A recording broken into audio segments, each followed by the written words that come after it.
What's good, my G's? It's your boy Snow, Ignorant Gamers in the house. How you doing? How you living? How you gaming? If you don't already know, G stands for Gamers. Welcome to the channel for the first time if you're here because of the headline, and if you're already here because you subscribed, then you already know. Here, hashtag IGZ up.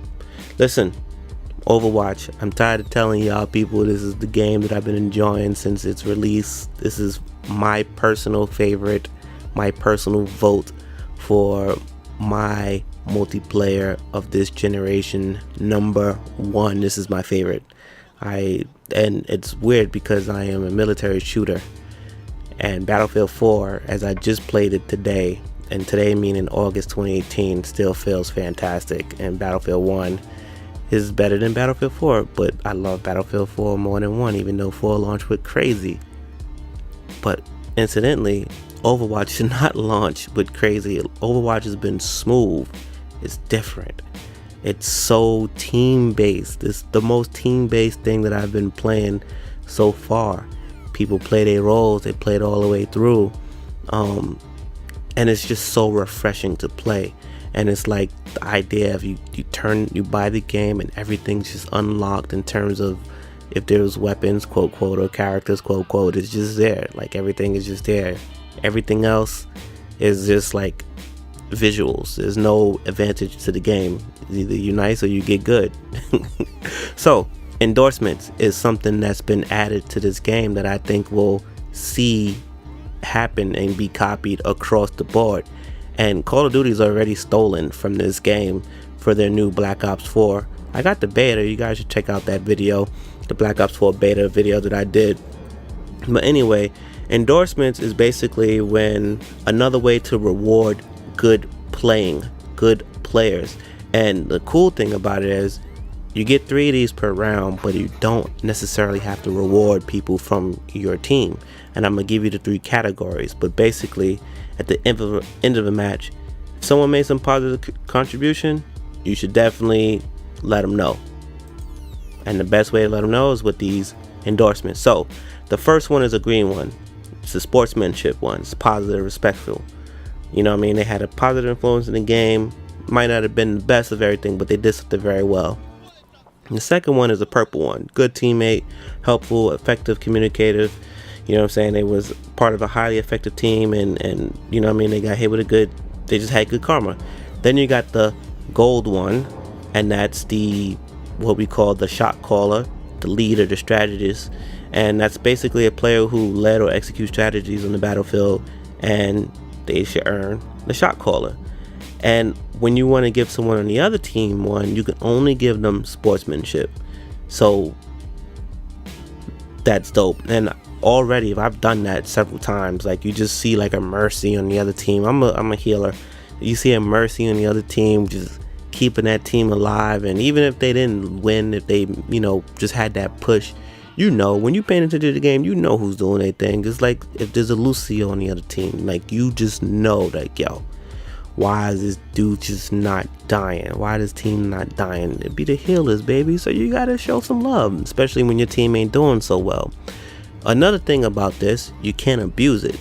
So me and Uncle Rizard can't be giving like shot caller all day to each other, even though we know what's up. We know we the shot callers. But the cool thing about this system is, even if Ramon was to get off my friends list, I know we probably would be able to still do it once, but then I can't, give it to him for like another 14 hours. So something like that, where there's a time frame, so you can't even give it to a good player multiple times. And I've seen people say, oh, people are being fake nice at this and blah blah blah, and I think that was like within the first couple weeks or maybe a month or something like that. And people, I think IGN reported it, and then I've seen Overwatch say, or Eurogamer say, Overwatch Blizzard is already saying like, yo, it's already making improvements to the community. And I agree, it's been making improvements to the community because people want to do good. I'm gonna go ahead and say like, yo, okay, everybody's being fake nice, to the point where people want to do good. And the other thing about this endorsement system is it gives you levels for the endorsement systems, and for whatever reason I've never really been able to get above, I think, a 3 I play across 2 accounts, and I'm pretty sure that that's what's killing me. Like, I play on the PS4, that's my home system, and I play on the Xbox, that's remote home system. And I think at one point I was a 3 on the I was a 3 on the Xbox and a 2 on the PS4. And I generally get a lot of purples, then greens, and then I get the golds, and that's the same across both systems, so that's pretty cool. I think the highest is 5.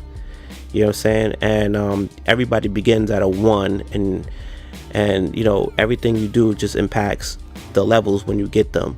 So it's pretty good. And you also can get like a small amount of player experience for endorsing another player, so it gives you some incentives to do it. It also encourages people to play better. I know I've gotten 1 on a bad game, and I was doing the best that I could do, and I was getting ready to be like, yo, I'm off this. Like, you know how it is. Sometimes you're playing by yourself. Nobody want to use the chat and this, that, and third. And I was just like, yo, I'm about to get out, son. I'm getting tired of blocking 14,000 projectiles and nobody doing whatever. I didn't even get a vote.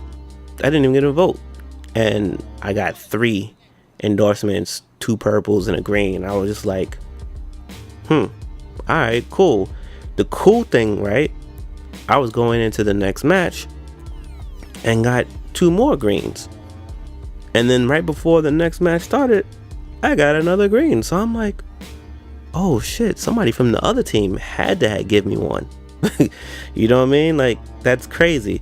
Now, the other thing about the endorsement level is it can decrease. So if you do not continue to get these things, or you leave games before they finish, you take a punishment. With the reporting system, it also could strip your endorsements and leave you at level 0. Your default is level 1, so if you get hit with a level 0, that means everybody can tell. It's like it's scarring you from the community, and everybody's going to teabag you when you die. Now, I don't know about the last part, but if I see you on my team and you got a level 0, I'm teabagging you every time you die, and I'm not reviving you, because chances are I'm going to be a healer. And if I'm blocking shit, I'm just make sure when I see the big bullet coming your way, I'm just going to unblock so you can take it to the face. Stop doing weird shit. Yeah, and also the other cool thing about this is occasionally you earn loot boxes based on your current endorsement level. So higher endorsement levels, more loot boxes, especially during special events. You receive loot boxes, summer games, and that's just why I don't understand why people were bitching about this and talking about people fake nice. The incentive is there, and good rewards for good behavior will create a better community. I firmly believe that, and this is that. I've seen things that were in Battlefield that try to create, a type of environment for ammo people to drop their ammo, and for medic people to drop their medics and to heal people. And this game, because of the way this game is built, it actually does a better job at it than any other game I've ever played. If you know of something, let me know, but this game has done the best I've ever seen, and I actually encourage this system right here to go into the #1 game on the realism side, which is Rainbow Six Siege. Rainbow Six Siege needs this. The community has been getting a little better, and I know they done did their things with censorship and banning people, but if they was to get this, because these 2 games are very similar in terms of the theory, the train of thought behind it. Even though Rainbow Six is realistic and it's you YOLO, what I call YOLO, you only live once. To be able to get some endorsements, whether it's from your team or not, just to keep you going, because this is the free weekend while I'm recording this, and I done seen people get mad in the lobby and just rage quit or whatever at the end of a lobby. Some quit before they even get a chance. See, and there we go. In this game, if you just blatantly just quit in games like that, you take a hit. Imagine in that game, yo, you gotta thug it out to the end, bro. Take your L like we used to do it, like a real G. Anyway, I can keep going on and on about Overwatch and this endorsement level. What games would you rather see this system in? And do you even play Overwatch? Because if not, the next free weekend, you need to get on it. You need to give it a shot. Everybody, with the exception of one person, actually no, everybody that I've ever introduced this game to, they've enjoyed it. There's only been 2 people that I know, 3 people, sorry, that just can't get into it. and they're my homies, and I love gaming with them, so it kind of sucks. You know what I mean? Shout out to CG, Black Dynamite, and my homie Max Skills. But I just got my homie Lord Evil on, and he's loving it. Pulled him away from that ratchet ass broken down PUBG. I love PUBG. See the PUBG video in the upper right corner. Anyway, going long enough. Your boy Snow, Ignorant Gamers, and I'm gone. Peace.